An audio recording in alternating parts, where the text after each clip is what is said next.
Hello everyone! Let's program this interesting effect, which allows us to successfully simulate the view through a glass window during heavy rain. The shader we create this way will have many parameters and customization options, so it can be used in a wide range of situations. Let's get started.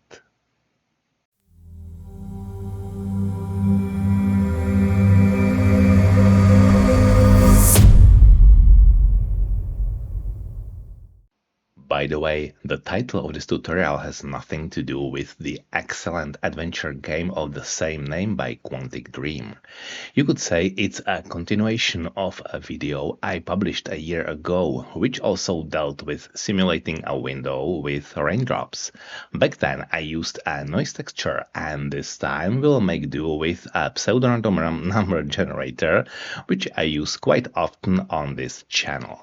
So just like almost every time, I'll create a new scene, drop in the usual image from our game and apply a shader to it. So right click in the scenes folder, create new scene. It's a 2D scene and let's call it heavy rain. Okay, and I'm dragging our usual screenshot into the 2D editor. So the Sprite 2D node was automatically created in the node 3, and in the inspector, let's do the usual stuff. Offset centered cancel in the expanding transform and resetting position to 0, 0. Very well. Let's scroll down to the materials section and create a new shader material. Click it and create a new shader, which is called heavyrain.gd shader, type shader, mode canvas item, and I'll put it to the shaders folder and create, and click again to open it in the shader editor. Okay, and as before, we'll start by deleting what we don't need in this tutorial so that only the fragment function remains. Deleting vertex, deleting light, Ctrl S to save. Okay, now we can start coding. This effect is also based on, as I said, pseudorandom values, so to achieve some variability when simulating streams of water running down the glass. I'll borrow the function responsible for this generator from another tutorial, specifically the Voronoi sphere I created here sometime last year. The function, which I'll simply paste into the code, looks like this. Let's put it here and paste. It's called hash22, which means we have a vector2 as the input parameter and vector2 as our returning value. Okay, for the remaining functions, we'll need to work with uniform parameters, so it's best to define them at this stage. There will be 7 of them, all of type float, so they can be easily controlled from the inspector using sliders. The first one, speed, is self-explanatory, I would say, as it defines the falling speed of the rain effect. Let's put it here. Uniform float speed with a hint range, and the initial speed let's set to 1. And the range I will put to from 0 to 10 with the step point 0, 1. Okay, the second parameter is zoom, which allows us to scale the raindrops up or down. Uniform float zoom with a hint range, and let's start at 20. And the range would be from 1 to, say, 50. And again with the step point 0, 1. The third parameter, blur, will control the softness of the edges of individual elements. Uniform float blur with another hint range and the initial value 0.5. The blur goes from 0 to 1 with the step point 0, 1. Okay, fourth, we add fluctuations for small deviations in the periodic function that drives the motion of the drops. Uniform float fluctuations in range and 5 as the default value, the range from 0 to 10, and again the step point 0, 1. Alright, the fifth parameter controls the size of the elements in our effect, which means it's called uniform float size with a hint range, and the size is set to 10 for the default value, and it goes from 0.1 to, for instance, 100. And again the step point 01.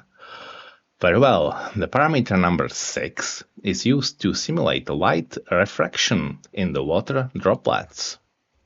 A uniform float refraction, hint range, and it starts at 10 as well, going from 0.1 to, 10 should be enough, and the step point 01. And finally, we add density to control the overall appearance of the resulting effect. Uniform float density, the last hint range, and the last default value, which is set to not 2, I think 3. Yeah, definitely. The range goes from 1 to, let's say, 5. And the step is 1 because it will be closely related to the number of layers we will form our effect from. Okay, so we are done with the parameters and can move on to the function that will handle the distribution of water droplets across the entire window surface. This algorithm will be based on a so-called Voronoi pattern, so we'll name the function Voronoi noise. For a detailed explanation of the algorithm, I highly recommend watching the tutorial linked in the description of this video. Okay, let's start coding right after the hash22 function. I think I'll expand this window so we can see more of the code. Sorry. Okay, so as I said, float Voronoi noise, and the parameters are float time, as it's supposed to be an animated effect, and vec2 UV coordinates of the current pixel. All right, and let's start with dividing the screen into a grid, which is the core of the Voronoi pattern.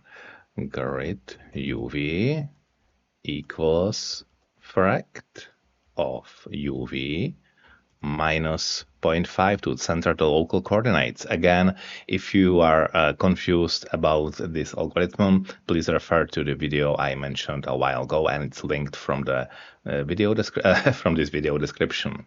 Let's continue. Vec2 grid chords is floor of the UV vector.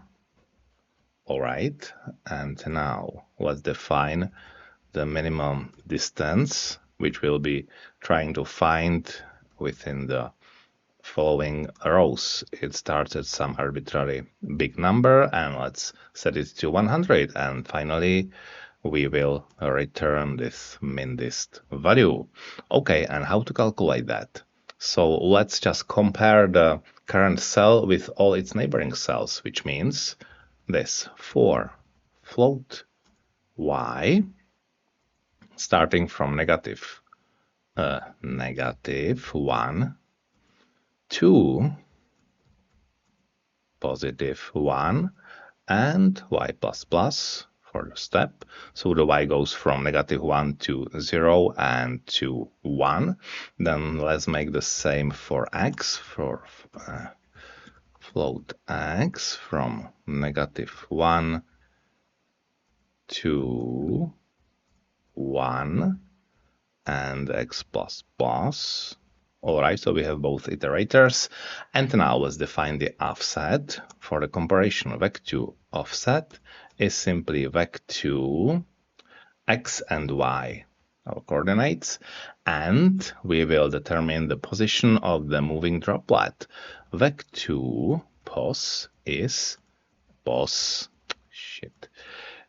the cosine periodic function, as I mentioned, of our hash22 function applied on grid chords increased by the offset and multiplied by time value and multiply it by fluctuations to give it some fluctuations. Yeah.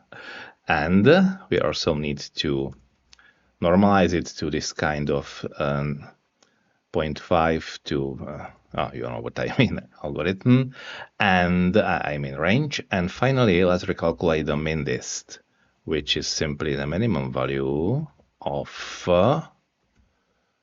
min dist in the length function of our position vector increased by offset and decreased by grid UV.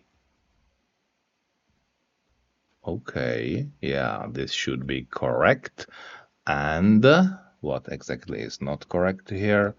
A typo here. Length. Shh. This is right. Okay, so to achieve a much more convincing effect with a certain 3D feel, we'll build it from multipliers of droplets with different falling speeds, sizes, and other parameters. This will be handled by a function called layers, which I'll insert next. Okay, scrolling down, and I'll add it right here after the Voronoi noise float layers. And the parameters are vec2 UV coordinates, float time, and I will add something called sharpness to form the droplets with this additional parameter. Okay, let's start. Float result is 0, and at the end we will return the result. Return result. All right, and how can we calculate that? Let's start with applying the layers using the density parameter. So for float I from 1 to the density parameter, number of layers, and it should be less or equal, and of course I++. And within this cycle, we will do this. UV would be decreased by minus equals vec2 of 0 and time times I divided by density. So we can see that we are moving it over the y-axis, the vertical one, because the horizontal one is 0, and it's always a bit different for each index of the current layer. And now the calculation itself. Float, let's call it drop, and let's clamp the result to the range 0, 1, and the result is simply our Voronoi noise function applied on time and UV times I, again the small changes, and I decided to multiply the result by 2 to get a better result. Sorry about this babbling, you know what I mean. And clamped to the range from 0 to 1. All right, and again we have too many brackets right here. This is right. Okay, and finally let's add the result to the accumulator called result. Result increased by power of cosine of drop times pi, okay, times 0.5 plus 0.5, and to the power of our sharpness value. Okay, again, and as I always say, these strange looking formulas are the results of my experiments, so I believe they just produced the best possible results I've been able to find.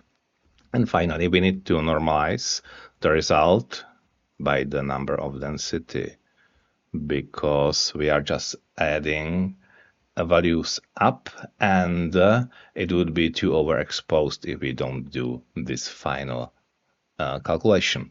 Okay, what remains is to achieve a realistic look by simulating light refraction in the droplets. We'll do this by simulating a normal map. a technique I covered in detail in my series on the ray marching algorithm. For simplicity, it will be enough to calculate layers with slightly offset coordinates and then subtract them from each other, approximating the curvature of the droplet's surface in both horizontal and vertical directions. The calculation will look like this. Okay, let's continue coding, and again, after the last function layers, let's add function vec3 called terrain window. All right, and the parameters vector, UV coordinates, float time, and again float sharpness. Okay. And what we need to do now, as I said, we'll simulate the normal map, which means we'll calculate the layers very close to each other and then create a subtraction, so a difference. Float d is simply 1 divided by our refraction value. Okay, and first let's create the difference horizontally. Float x is our layers function applied on UV plus vec2 d and 0. Okay, so we are shifting it only over the x-axis, and the parameters time and sharpness minus layers again, and this time applied on UV plus the opposite vector, so vec2 negative d and 0. And again, time and sharpness. And that should be everything for this. Let's copy and paste and define y in the similar way. So this time we are moving the second coordinate, so it would be 0 and d, and right here 0 and negative d.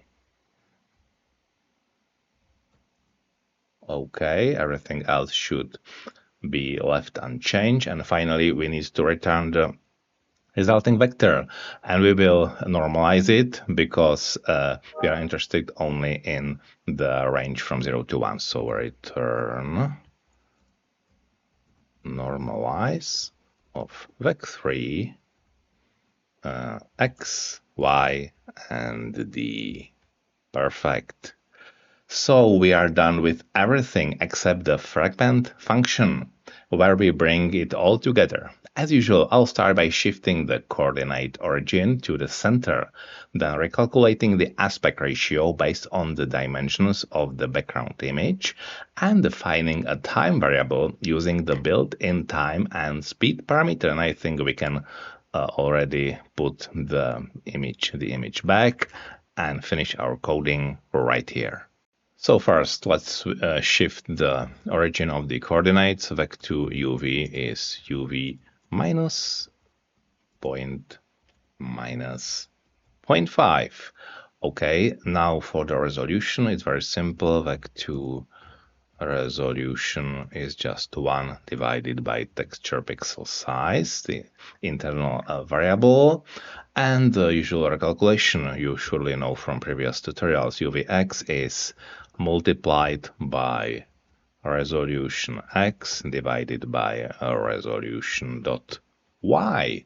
All right, and finally the time variable, float time, is simply time times speed parameter. Okay, now we obtain the value of spatial curvature using all the previous functions and assign it to a new variable called rain. Vec3 rain is our rainy window function applied on UV times zoom, then time, and finally 10 divided by size, which is our sharpness. You can of course change this parameter to another values, but I think that it worked best for 10. And finally, we use this curvature to sample and display the corresponding pixel of our image. I'll divide the result by 10 because the blur value is too high. So color, the output, is simply the texture function of our texture, our background image, and now UV increased by blur, multiplied by 0.1, as I say, divided by 10, and finally multiplied by XY coordinates of our rain vector. Wait for it. Okay, and that's it. Let's just show more of that. We are completely done. Now we can try different values of the uniform parameters and observe the result. So I'm expanding shade parameters, and now speed, for instance, it's very fast, or it is completely stopped, and actually it gives us very interesting pattern. Looks like some kind of glass window or another way of glass bricks, but let's put the speed back, increasing the zoom or decreasing. This is also very useful, I would say. And we can also change the blur, decrease, increase. Let's put it back.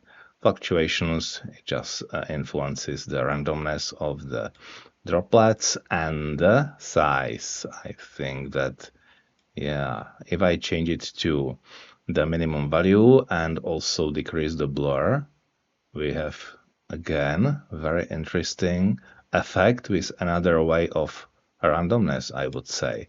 And of course the refraction, it can be decreased or increased. And as for density, let's just take a look at the layers. Now we have 3. If we increase to 5, it looks dense, more dense, but I think the result is not too different. But of course, if I change it to 1, we got something totally different and very, very nice, I would say. Okay, and basically that's all. Thank you very much for watching. I think this kind of effect can be used in many situations, and it isn't demanding on deep GPU performance unless the density parameter is set too high. It probably won't be difficult to rewrite this shader into a 3D version, but I haven't tried that yet. Maybe in some future tutorial. And of course, I will add this shader to my product Godot shader pack as well.